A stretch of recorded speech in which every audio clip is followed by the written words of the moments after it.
완도와 더불어 함께하는 완도 주사랑교회. 오늘 성경 말씀은 마태복음 14장 1절부터 12절까지의 말씀입니다.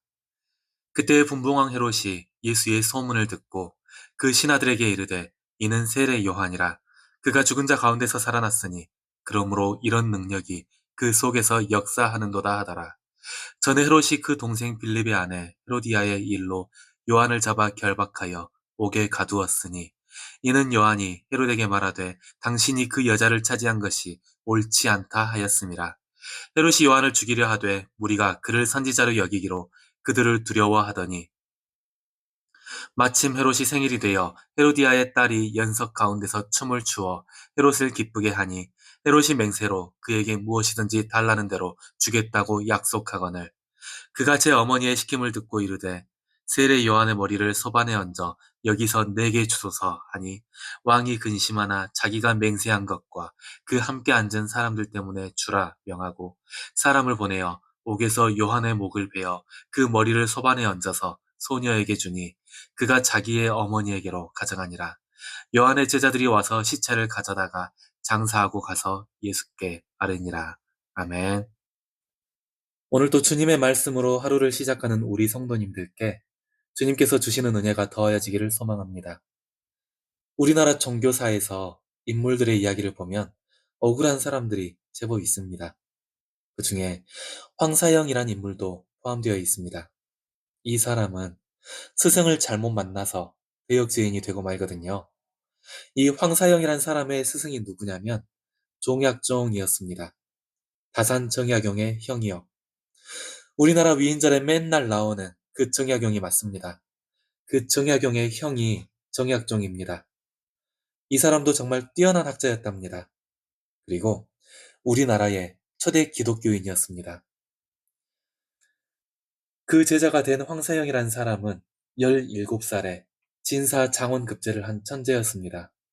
얼마나 뛰어났으면 정조왕이 직접 얼굴을 보고 장학금까지 줬다고 합니다. 그런데 이 사람이 스승으로 정약종을 만난 뒤에 인생이 바뀌고 맙니다. 유교가 최고의 가치였던 조선에서 이 사람은 기독교인이 되고 말거든요. 황사영은 하나님을 만나게 된 뒤부터 출세를 포기했습니다. 정조의 사랑을 받고 있어서 기독교인인 것을 감추고만 있어도 출세를 했을 텐데 그걸 포기하고 하나의 백서를 올리거든요. 그 백서의 내용은 기독교를 박해하지 마십시오. 기독교에 진리가 있습니다. 이런 내용이었습니다. 이것 때문에 황사영은 역모를 꾀했다는 죄명을 받고 사형을 당하고 맙니다. 지금의 우리는 상상도 하기 어려울 만큼 복음을 지킨다는 것은 힘든 일이었습니다. 단지 진리를 말하는 것 뿐인데, 옳은 것이 어떤 것인지 구분하는 것 뿐인데, 그것만으로도 목숨을 걸어야 했던 것입니다. 오늘 성경 말씀 속의 장면도 마찬가지입니다. 오늘 말씀은 세례 요한이 헤롯 왕에게 죽게 되는 장면이거든요. 세례 요한도 옳은 것을 말하다가 희생된 사람이었습니다. 그 당시 유대 땅을 지배하던 헤롯 왕이 동생의 아내이자 조카였던 헤로디아와 결합을 했습니다. 당연히 사람들의 정신적인 지도자였던 세례 요한으로서는 이 잘못을 비판할 수밖에 없었습니다.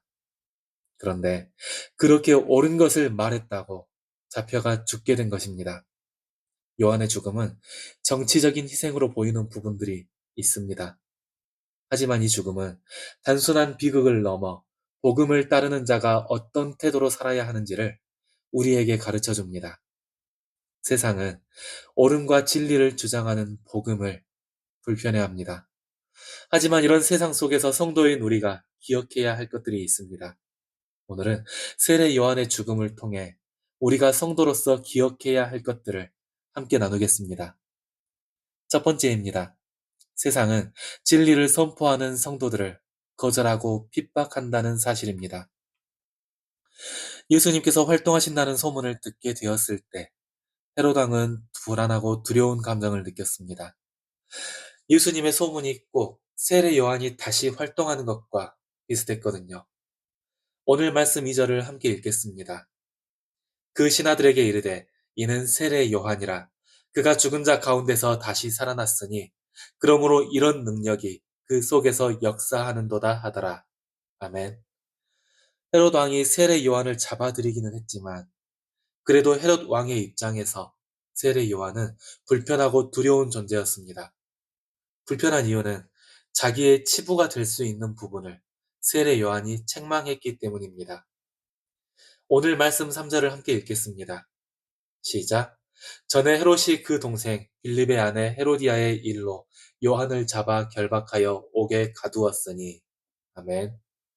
자기 동생의 아내이자 조카였던 여인과 결합을 하는 것은 헤롯의 입장에서도 굉장히 위험한 결정이었습니다. 괜히 이걸로 소란스러워지면 자기의 정치적인 입지만 좁아지는 거니까요. 그리고 세례 요한을 두려워했던 이유는 이 사람이 하나님의 선지자였기 때문이었습니다. 오늘 말씀 5절을 함께 읽겠습니다. 시작. 헤롯이 요한을 죽이려 하되 무리가 그를 선지자로 여김으로 그들을 두려워하였더니. 아멘. 헤롯도 세례 요한의 소문이나 그 인기, 그리고 그의 능력에 대해서 잘 알고 있었습니다. 그래서 두려워했어요. 다른 어떤 것보다 애초에 헤롯은 자기가 잘못을 하고 있다는 것도 알고 있었습니다. 또 옳은 것이 무엇인지도 알고 있었습니다. 그런데 그걸 알고 있어도 불편하고 싫으니까 요한을 옥에 가두었던 것입니다. 이게 복음을 대하는 세상의 반응입니다. 권력을 가진 사람들이나 자기의 죄를 숨기려는 사람들에게 복음은 불편하고 거슬릴 수밖에 없습니다. 늘 옳은 것을 주장하고 바른 길을 찾으려는 복음이 얼마나 불편하고 거슬릴까요? 하지만 우리는 복음을 외면하는 이 세상에서 하나님의 말씀을 붙들고 살아야 합니다. 설령 그 길이 우리에게 불편함과 핍박을 가져다 주더라도 그래야 합니다. 세상은 우리에게 이렇게 말을 합니다. 너만 적당히 눈을 감고 넘어가면 돼. 왜 너는 자꾸 이빠른 말로 분위기를 불편하게 만들어? 이런 말을 듣게 되더라도 이게 옳은 일이고 복음을 지키는 일이라면 우리는 이 핍박들을 견디고 이겨내야 하는 것입니다. 그리고 하나님의 말씀을 따르는 성도의 삶은 비록 고될지라도 하나님께서 그 믿음을 결코 잊지 않으십니다. 어려움 속에서도 마음을 지키며 주님의 길을 따를 때 우리의 걸음은 하나님의 나라를 드러내는 통로가 됩니다. 비록 세상이 복음을 불편하게 여길지라도 하나님의 말씀을 붙잡고 옳은 길로 나아가는 저와 성도님들이 되시기를 소망합니다. 두 번째입니다. 우리는 세상의 인정보다 하나님 앞에 정직을 택해야 합니다. 세례 요한에 관한 헤롯의 갈등은 그의 생일잔치에서 극에 달했습니다. 정치적인 상황에서 생일이라는 것은 권력자들이 자화자찬을 하는 자리였다고 합니다. 생일을 핑계로 권력자들이 모이고 누가 서로 잘났는지를 비교하는 자리인 거죠. 그 자리에서 헤롯은 자기의 체면 때문에 하나님의 선지자를 죽이는 결정을 하고 맙니다. 살로메의 춤에 기분이 좋아졌던 헤롯은 그녀에게 무엇이든지 주겠다 이렇게 맹세를 했습니다. 그리고 그 말에 책임을 져야 했습니다.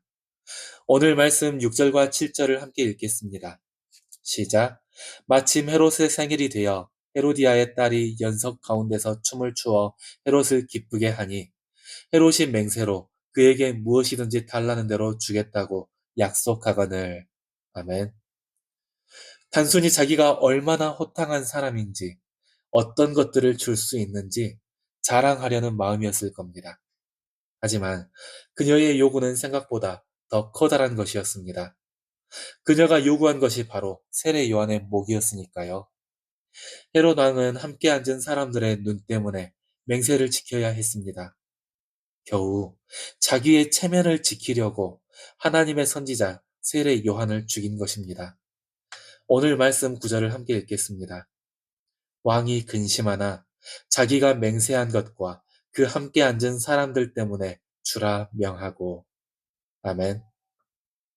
이 말씀은 세상에 속한 사람과 하나님 나라에 속한 사람들의 모습을 대조시킵니다. 세례 요한은 옳은 것, 진리를 위해 생명을 내려놓았습니다. 하지만 헤롯은 자기의 체면을 위해 옳은 것과 진리를 저버렸습니다. 이런 모습은 오늘 우리에게도 끊임없이 나타납니다. 하나님의 뜻보다 나의 평판과 손해를 더 계산하는 상황이 순간순간마다 우리를 찾아오는 것입니다. 하지만 하나님의 나라의 백성에게 눈앞의 인정이나 체면 같은 것들은 결코 우선순위가 아닙니다. 하나님의 말씀에 매달리며 살아가는 성도들에게 우선순위가 되는 것은 옳은 것, 진리가 되는 것, 그리고 하나님의 뜻이 이루어지는 것입니다. 우리가 오늘 세상의 유혹 앞에 설 때에도 설령 나의 체면과 하나님의 뜻을 저울에 두고 골라야 할 때가 되더라도 우리의 선택은 늘 하나님이 우선이 되기를 소망합니다. 이제 마지막입니다. 우리는 복음의 선포가 결코 멈추지 않음을 기억해야 합니다. 요한이 죽임을 당한 사건은 하나님, 왜 이를 막지 않고 요한이 죽게 놔두셨습니까? 이런 고민을 하게 만듭니다. 하나님의 일을 하는 사람이 희생을 당한 것이니까요. 하지만 이 이야기는 슬픈 결말로 끝나지 않습니다. 요한의 제자들은 그의 시신을 가져가 장례를 치르고 예수님께 나아가 소식을 전했습니다. 이 말씀은 우리에게 복음의 진리를 알려줍니다. 복음은 거절당할 수는 있지만 결코 멈추지는 않는다는 사실입니다. 세례 요한의 순교는 복음의 침묵이 아니라 오히려 더 분명하게 드러내는 순간이었습니다.